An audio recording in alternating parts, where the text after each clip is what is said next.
لەگەڵ بەڕێز لەی سەلعەبودی چالاکوانی ژینگەی لە نەجەفەوە ڕاستەوخۆ لەگەڵمانە. بەڕێز سەلعەبودی زۆر سپاس بە ئامادەبوونت لەگەڵمان. سەرەتا پێم بڵێ ژمارەکە بۆچی هێندە زۆرە، چی هۆکارە بۆ بەم شێوەیە تەشەنەکردنی شێرپەنجە؟ سلام عليكم تحية بەڵێ سەلاو لە ئێوە و بینەرانی کوردستان 24 زۆر سوپاس. ڕاستیەکەی ژمارەی توشبان بە شێرپەنجە لە پارێزگای نەجەف بەگشتی ڕویان لە زیادبوون کردووە.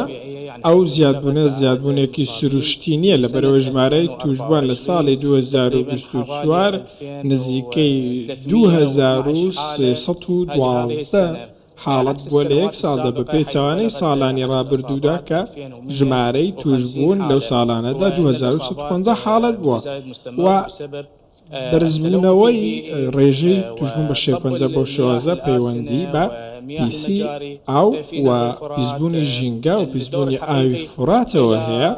ئەمانە بەڕاستی بەشێکی دەگەڕێتەوە بۆ نەبوونی ڕۆلی فەرمانگەی ژینگە لە پارێزگای نەجەف کە بەشێک لە کارەکانیان بەردەوامیدانە بە سووتاندن و کردنەوەی ئاگر و سووتاندنی زبڵ و خاشاک بە شێوەیەکی ناتەندروستانەوە دووکەڵی کارگەکان و ژمارەی بەرزی ئۆتۆمبیلەکان کە لە پارێزگای نەجەفدا ژمارەی ئۆتۆمبیلەکان ئێستا زیاتر لە 1 ملیۆن ئۆتۆمبیلە تەنیا لە پارێزگایەدا. ئەمانە هەمویان هۆکارن بۆ ئەوەی کە توشبوون بە ڕێژەی شێرپەنجە بەرز بێتەوە لە پارێزگاکەدا.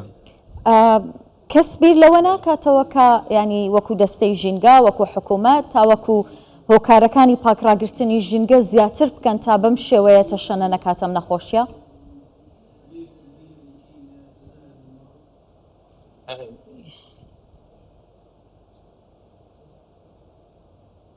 للأسف لم نشاهد بەداخەوە ئێمە هیچ ڕۆڵێکی باشمان نەبینیوە لەو ڕووەوە، ڕۆڵێکمان نەبینیوە لە چارەسەرکردنی کێشە ژینگەیەکان لە دووبارە بەکارهێنانەوەی زبڵ و خاشاک لە ڕێگریکردن لە دەردانی دووکەڵە ژەهراویەکان و هەروەها لە کۆنتڕۆڵکردنی دووکەڵی کارگەکان و وەکو تێبینی ئەو ژمارانە بەڕاستی ژمارەی فەرمین لە واتە ئەو ڕێژە سەدیەی لە توشبوون پارێزگای نەجەف کە 152 پارێزگای نەجەفە و جگە لەوەش 138 پارێزگاکانی دیکە لە عێراقە.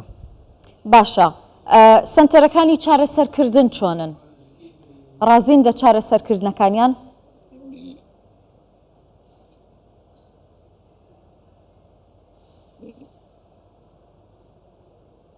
تقريبا المراكز نوعا ما جيدة ولكن يعانون من نقص حاد فيها الأدوية، عدم توفر أغلب أدوية أمراض السرطان في هذه المراكز.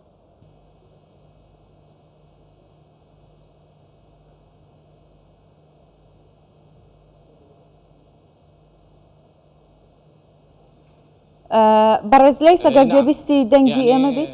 أغلب زۆر باشە فەرموو.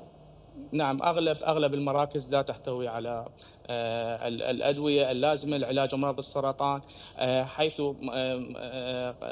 مركز الأورام السرطانية في ناوەندی چارەسەرکردنی شێرپەنجە لە پارێزگای نەجەفدا لە ناوەڕاستی پارێزگادا لە ساڵی ڕابردوودا زانیوێتی کە 300 حاڵەتی شێرپەنجە تۆمار کراوە بە تەواوی جۆرەکانیەوە یاخود لە زۆربەی جۆرەکانی شێرپەنجە تۆمار کراون. ئەوان زیاتر لە 17,000 ژەمی کیمیاییشیان بە نەخۆشان داوە. شار لە گەورەبوونی بەردەوامداوە بەڕاستی بە تایبەتی پارێزگاکەمان پێویستمان با نەخۆشخانەی زیاترە بۆ ئەوەی هاوکاری خەڵک بکەین لەو ڕووەوە و بتوانین کە پێداویستی و ستافی پزیشکی زیاتر بۆ نەخۆشخانەکان دابی بکرێن. چه جۆرێکی شێرپەنجە بەربڵاوترینە لە نەجەف؟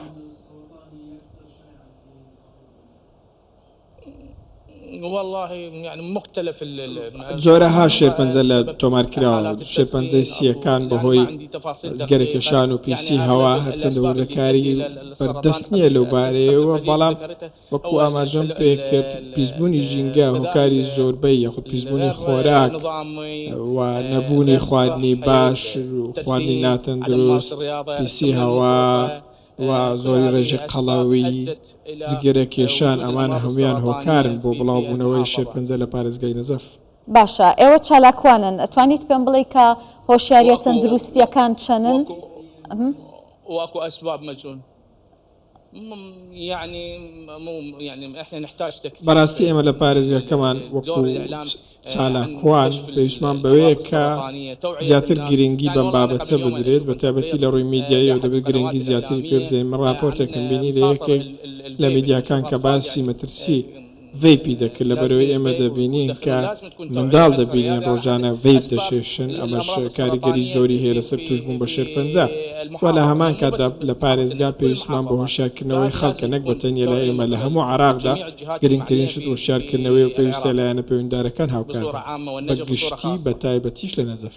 بە هیوای تەندروستێکی باش سوپاسدانەکەم بەڕێز لەیسا العەبودی چالاکوانی ژینگەی لە نەجەفەوە لەگەڵمان بووی. دەست خۆش.